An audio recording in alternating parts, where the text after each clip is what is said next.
Voilà, alors là, je suis à l'HP de Chalon, au service des pluviers.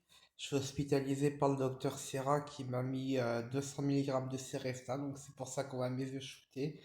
Et de la kétiapine. Là, j'ai vu un psychiatre en urgence parce que j'ai fait un scandale pour qu'on diminue mon traitement parce que j'étais trop sédaté.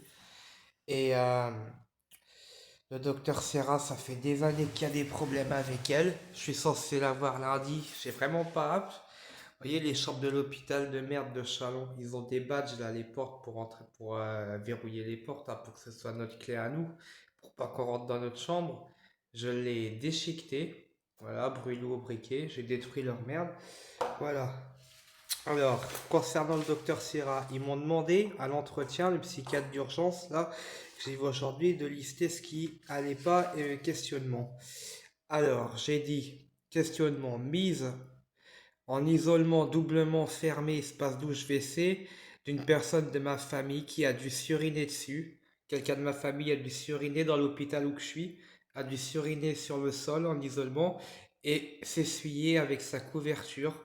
Donc elle a dormi dans ses urines, dû à la mise en isolement et le refus d'accorder les WC de la part du docteur Serra, qui travaillait déjà au pluvier de l'hôpital de Chalon. Voilà, mise sous tertian inhibiteur en 2016 lors d'un traitement pour dépression.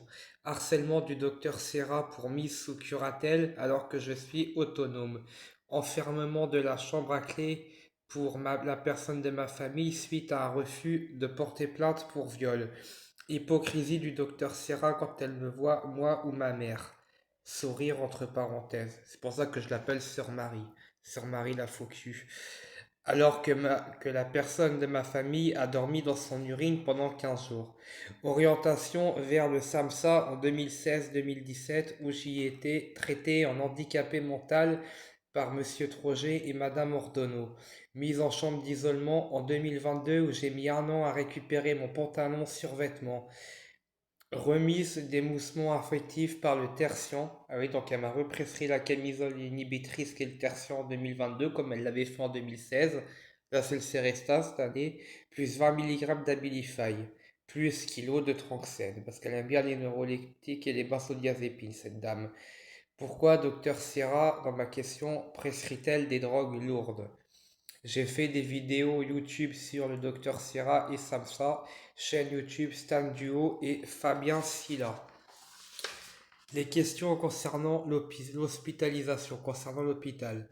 Peur du docteur Sierra, hypocrisie, menace, traitement lourdement inhibiteur, manque d'informations sur mes soins, beaucoup laissé en chambre, peur de revivre menace de curatelle et SAMSA, peur d'une somnolence excessive, peur de revoir le tertian ou le xéplion, déception de la remarque mercredi du docteur Serra, pourquoi l'olanzapine a été arrêtée. Parce que pour elle, on n'aurait pas dû l'arrêter, on aurait dû mettre un correcteur parce que j'ai des tremblements. Moi, j'ai des tremblements à cause d'un traitement neuroleptique, c'est l'arrêt immédiat, hein, parce que le Parkinane, les petits cures, c'est des conneries, tout ça. Difficulté émotionnelle du passage au bureau infirmier, ben oui, parce qu'au bureau infirmier, il y a les chambres d'isolement juste derrière, où se trouvent les chambres d'isolement. Où la personne de ma famille a vécu 15 jours dans ses excréments, urine et où j'ai perdu un pantalon que j'ai mis un an à récupérer. Menace de la part de certains infirmiers de porter plainte à la gendarmerie suite à mes appels pour récupérer le pantalon.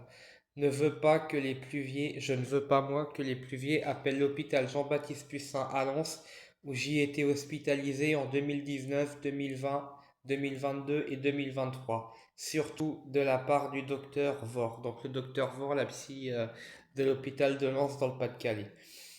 Je veux pas que Sierra communique avec elle. J'ai fait une vidéo il y a 2 ans où je parle de la maltraitance du docteur Sierra et du docteur Chevaux sur YouTube, sur la chaîne Stan Duo 7047 ou la chaîne YouTube Fabien Silla.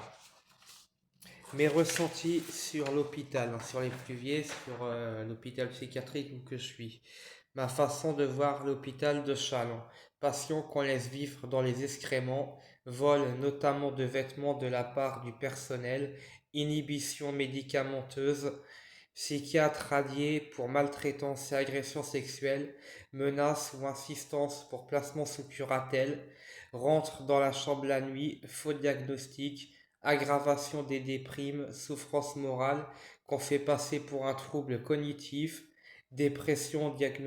pour une dépression en fait qu'on diagnostique plutôt en symptômes déficitaires d'une psychose, patient laissé en chambre, traitement sédatif, discrédit du patient, harcèlement réel, diagnostiqué délire paranoïde. Seule interaction avec les infirmiers, c'est pour le contrôle. En même temps, on est sous le régime macronien, vous me direz. Droit de sortie, droit de cafétéria, prise des inhibiteurs, donc des drogues, herbazo, etc., surtout le tertian, qui inhibe les voies mésocorticales et mésolarbiques.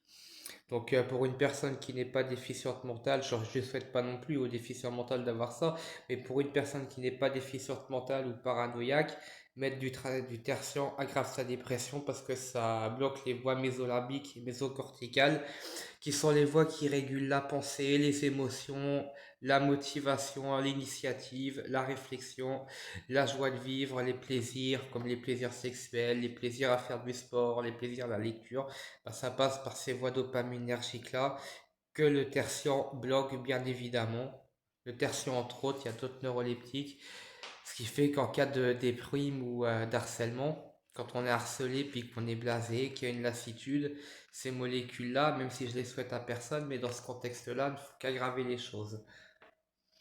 Tout le temps sédater, discréditer, faire passer le patient pour un déficient qui se sent persécuté. Et oui, la déficience cognitive, ça peut être un émoussement affectif aussi. Le délire paranoïde, ça peut être un harcèlement qui entraîne une dépression parce que le harcèlement, il est bel et bien réel.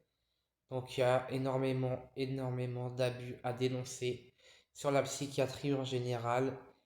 J'en ai fait sur l'hôpital de Lens des dénonciations, mais il y en a beaucoup sur cette chère Madame Serra.